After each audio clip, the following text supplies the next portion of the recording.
পদ্মার শাখা নদীতে পড়েছে ঘোলা জল, আর সেই জলে নৌকা চালানো শিখতে গিয়ে জলে পড়ে মর্মান্তিক মৃত্যু হলো এক তরুণের। মৃত তরুণের নাম আশিক শেখ। তার বাড়ি সাগরপাড়া থানার বামনাবাদ এলাকার মাহাতাব কলোনি এলাকায়। পুলিশ ও স্থানীয় সূত্রে জানা গিয়েছে, বুধবার দুপুরে বাড়ি থেকে বেরিয়েছিল আশিক শেখ নামের 17 বছরের ওই তরুণ। তারপর থেকেই নিখোঁজ ছিল সে। বৃহস্পতিবার সকালে তার দেহ মিলে বামনাবাদ এলাকায় পদ্মার শাখা নদীতে।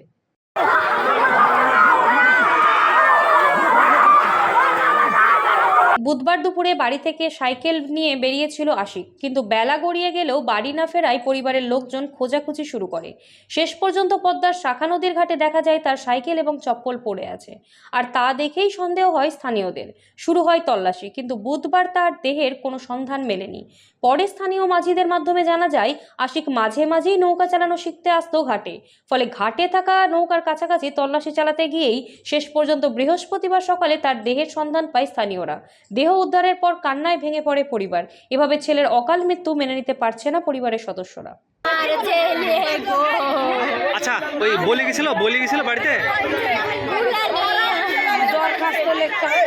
যে গানে কি করতে গেছিল, নৌকা চালাতে না দেখতে? নৌকা চালাবো তাই ভুলে গেছে গো আমার ছেলে। সাঁতার জানতো চাচি? সাঁতার জানতো না, কিছু জানে না গো আমার ছেলে।